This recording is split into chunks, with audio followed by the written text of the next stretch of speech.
Karpen PVC ve Alüminyum'un hazırladığı, Hüseyin Emre'nin sunduğu Anadolu Gezginleri programı reklamlardan sonra devam ediyor.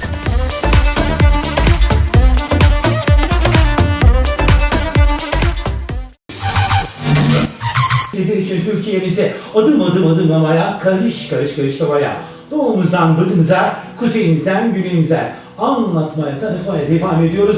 Yine cennet vatanımızın çok özel bir Gaziantep ve çok güzel ilçesi Nurdağ. Aynı zamanda kendi memleketim Nurdağ'ındayız. Nurdağ ilçemizdeyiz ve çok değerli başkanımız Ükkeş Kavak Beyefendi ile birlikteyiz. Sayın Başkanım, öncelikle bu kadar yoğun iş temposundan bize zaman ayırdığınız için yürekten teşekkür ediyorum sizlere.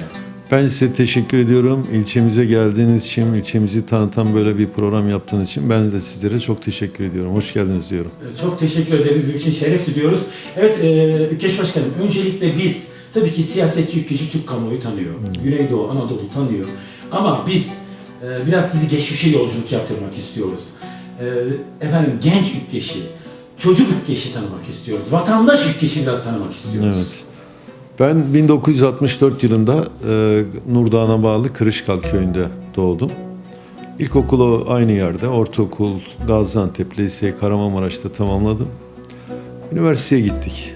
83 yılında Fırat Üniversitesi Su Ürünleri Fakültesi'nde mezun oldum. Yine anne baba çiftçiydi. Anne baba çiftçi, tarımla uğraşan bir ailenin çocuğu. Tam bir Anadolu çocuğu. Evet, arazilerimizde işte o dönemlerde, özellikle şimdi çok ekilmiyor ama o dönemlerde pamuk tarımı çok yapılırdı.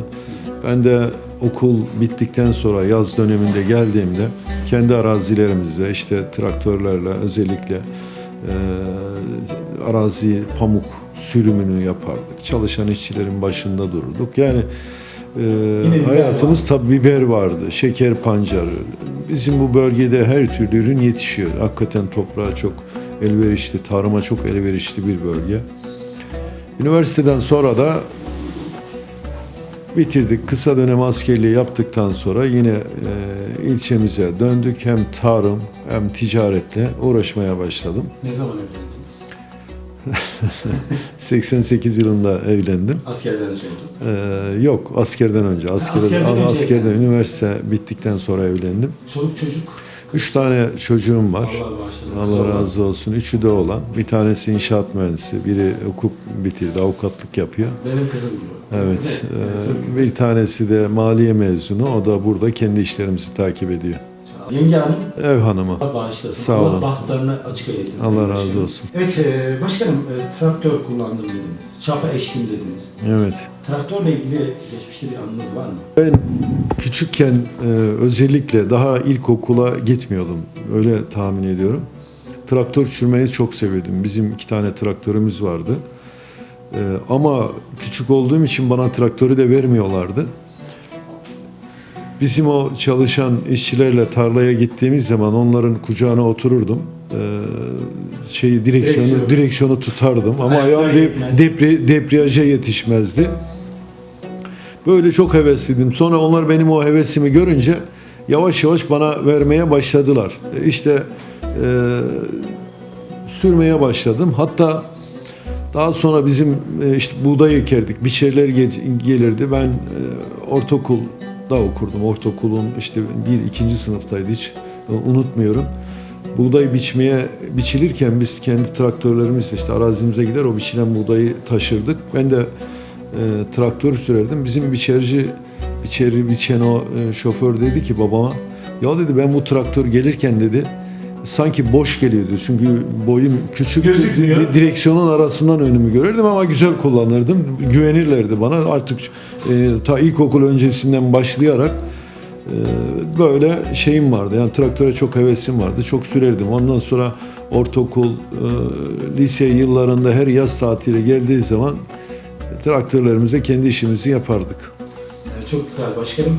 Peki başkanım, öncelikle sizin gözünüzden, sizin pencerenizden, sizin dilinizden Nurdağ'ımızı bir tanıyabilir miyiz? Nurdağ'ımız 4 yol kavşağı üzerinde kurulu bir ilçe. 1929 yılında tren hattının buradan geçmesiyle beraber yavaş yavaş bir yerleşim alanına dönüşmüş.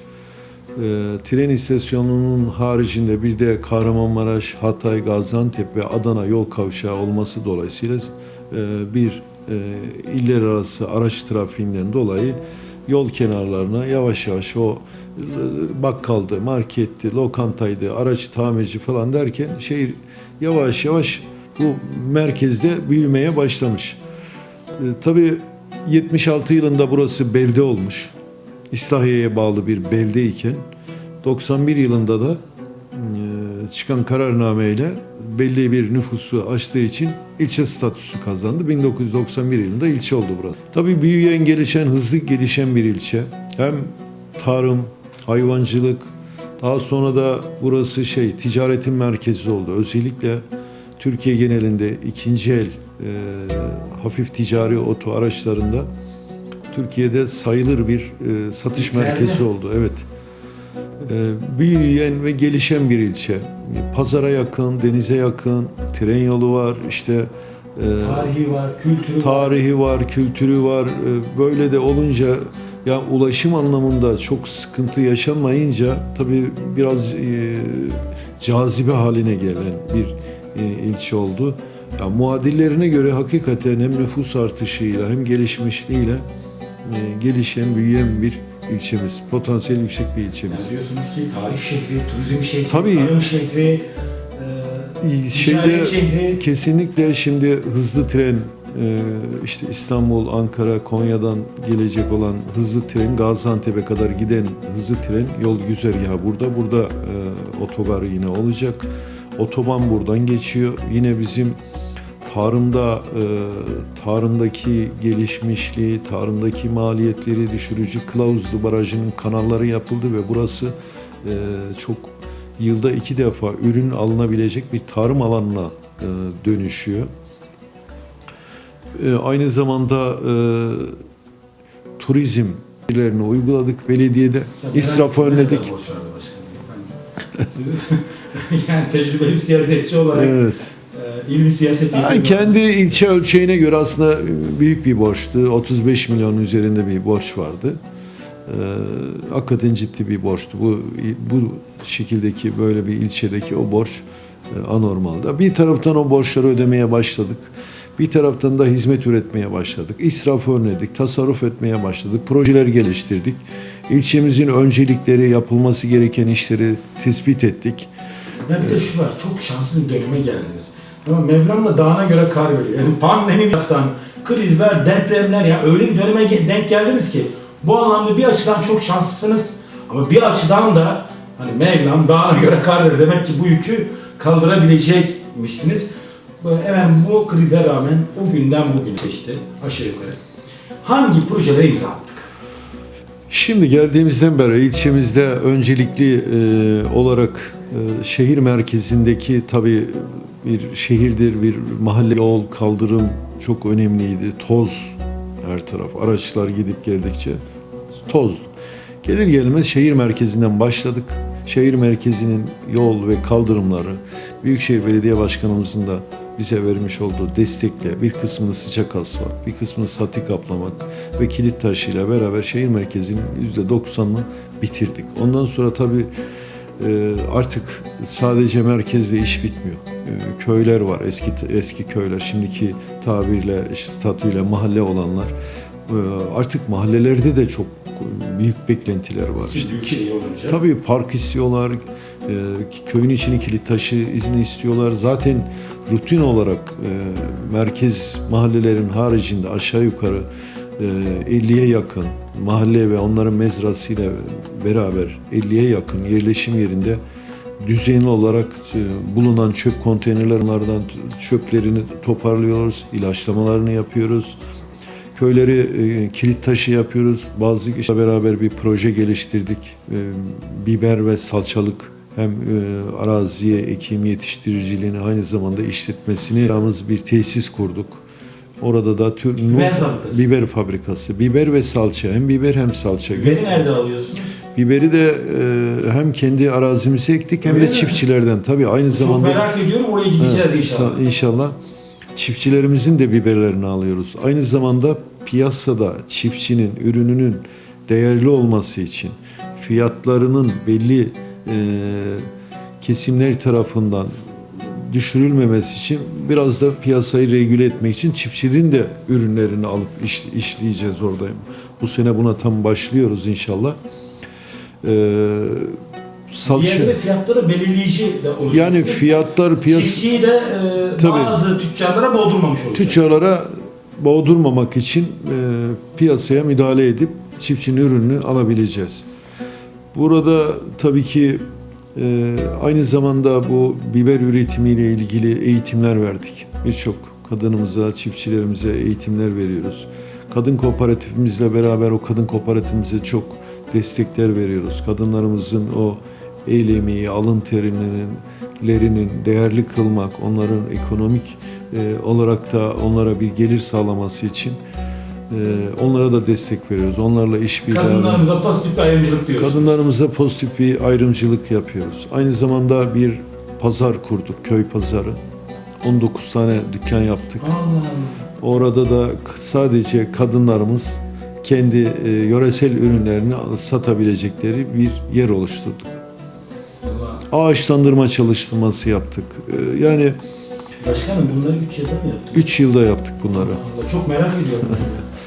İnşallah bu dönem içerisinde de kalan sürede de daha Evet. da Şimdi- yine Büyükşehir'le beraber işte şehir merkezindeki o kötü harabe görüntüyü ortadan kaldırdık. Büyükşehirimizin sağ olsun desteğiyle. Muhteşem Bakın bir park aramızda var.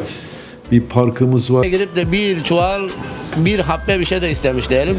Gerek de yok, ihtiyacım da yok. Ama diyorsun ki 40 yılda yapılmayanları Yaptı öbürleri hep kalede malede otururdu, akşama kadar yatardı. Bu adam çalışıyor hemşer. Bu adam yani inkar edenlerin Allah gözünde dursun. 40 yılda- Beş kavak gibi adam daha gelmez.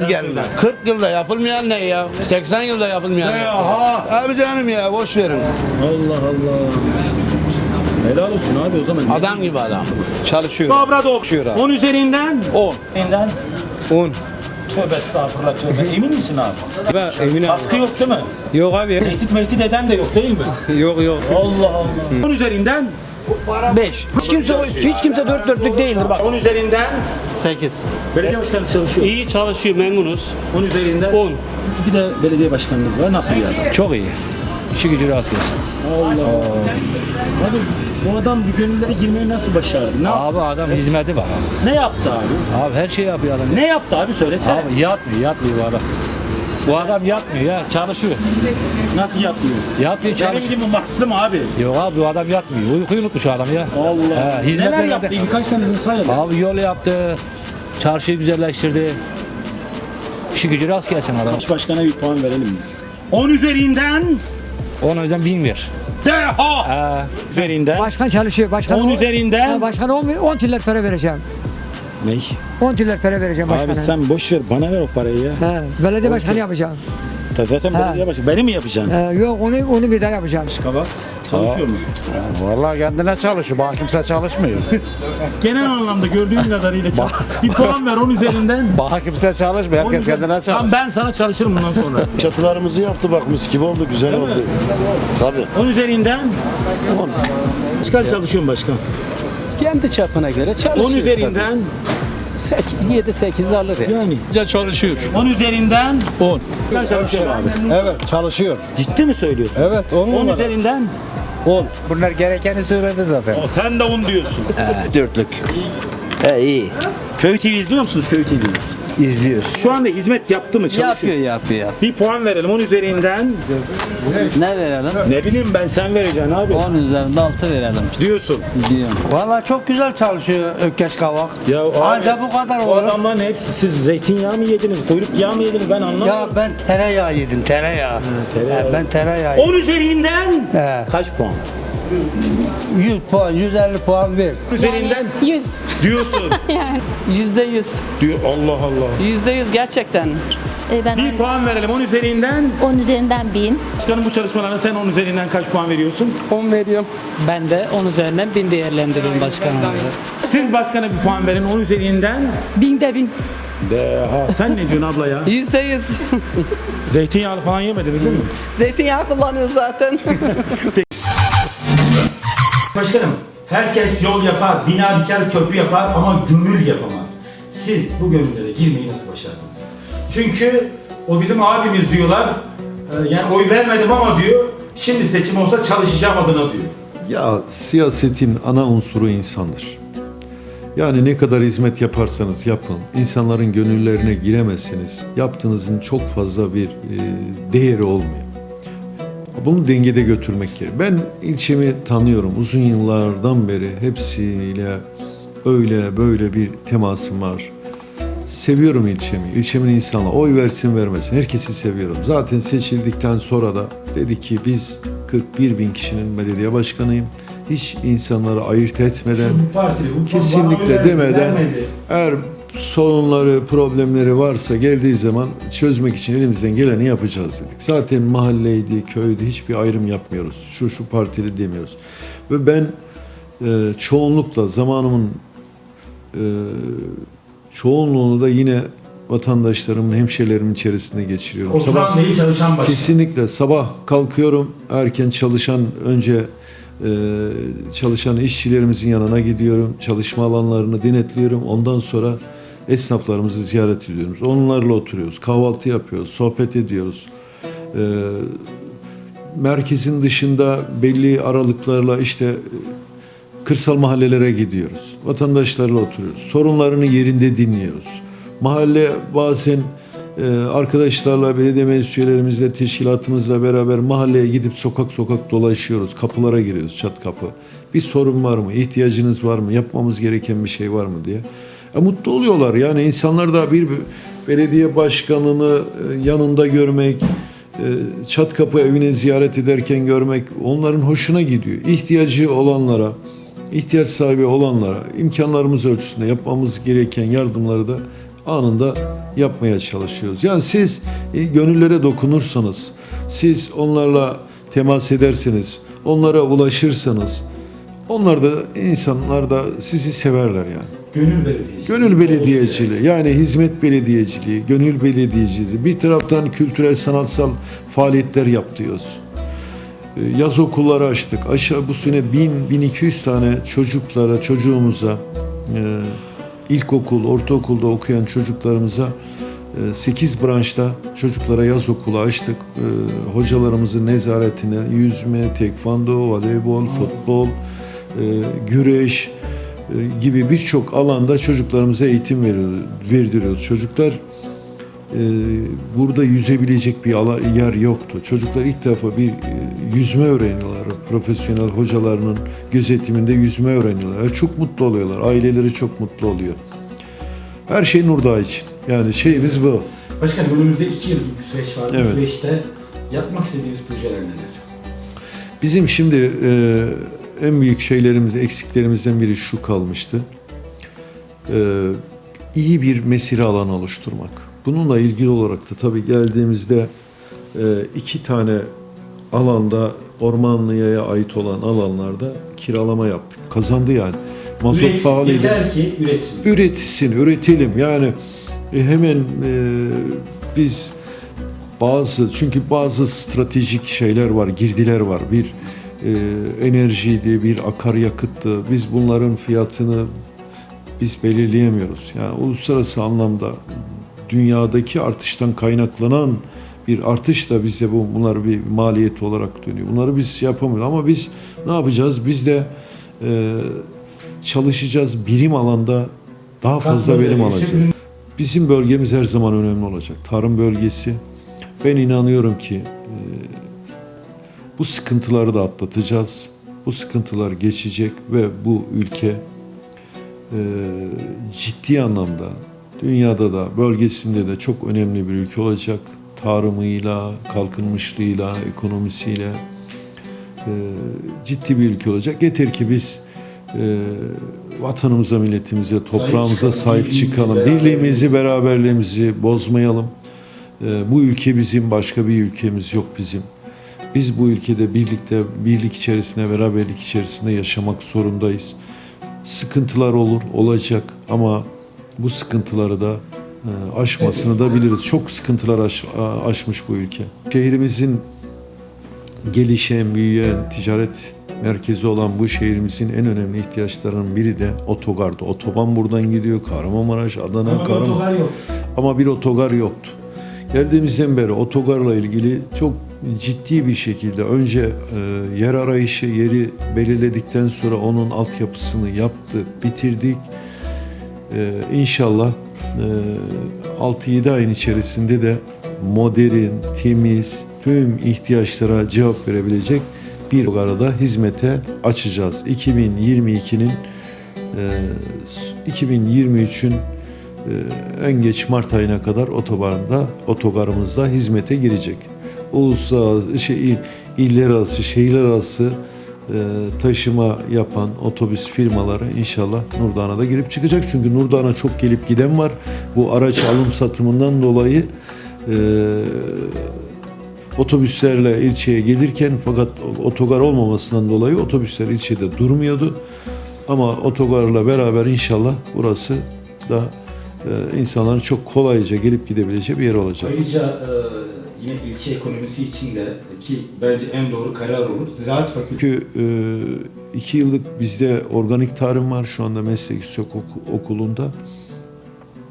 Yine tarımla ilgili veya ticaretle ilgili öğrencilerin gelebileceği, rahatça eğitimini görebileceği 2 bölüm daha 4 bölüm. İnşallah arkasından da burayı da öğrencilerimiz gelir burada eğitime başlarsa, tabii ki burası tarım bölgesi olduğu için ondan sonra da bir ziraat fakültesi kurulması için mücadelemizi yapacağız. En önemli şey barınma sorunu. Öğrencilerin geldiği zaman barınabileceği yerin olmaması. İnşallah sorunlarımızı, problemlerimizin çözülmesi için her zaman girişimde bulunan, çözen, yardım eden, destek veren o Gaziantep aklına, Gaziantep birlikteliğini hakikaten çok güzel örneğini söyleyen çok değerli milletvekillerime de çok teşekkür ediyorum. Bu şehrin gelişmesinde, büyümesinde emeği olan herkese çok teşekkür ediyorum. Önce ilçeniz, iliniz ve Türkiye için en büyük hayaliniz. Benim ülkem için en büyük hayalim şu: gerçekten birlik, beraberlik içerisinde, aramıza nifak, bozgunculuk sokmadan, başkalarına aldanmadan, kalkınmış, müreffeh, gelişmiş bir ülke hayal etmek. Bir ülke hayal ediyorum. Ben de inanıyorum ki bu potansiyel, bu insanlarımızdaki bu enerji var. Biz inşallah dünyanın en önemli ülkesi olacağız yakın bir zamanda. Ben buna yürekten inanıyorum. Bu ülke sıradan bir ülke değil. Bu ülke Osmanlı'nın varisi. Bu Anadolu toprakları kolay kazanılmadı. Kolay vatan yapılmadı bu topraklar. Yeter ki biz böyle siyasetin o şeylerine, günlük gitgelleri arasında boğuşup birbirimizle kötü olmayalım. Ülke bizim. İlçemiz için. İlçemiz için de en büyük hayalim bu ilçe, dediğim gibi gelişen, büyüyen, önü açık olan bir ilçe. Ben inanıyorum ki Gaziantep'in batı girişi burası. Gelecekte sanayisiyle, tarımıyla, ticaretiyle Gaziantep'in en önemli, en güzel cazibe merkezlerinden biri olacak. Ben buna inanıyorum ve böyle bir ilçe olmasını hayal ediyorum. Bunun için de elimizden gelen gayreti, çalışmayı yapıyoruz. Şimdi bu kadar çok güzel şeyler anlattınız ki biber tarlası, efendime söyleyeyim, kiralama ki bir Hilmi Güler Sayın Bakan Başkan'da görmüştüm. Biber fabrikası diyorsunuz,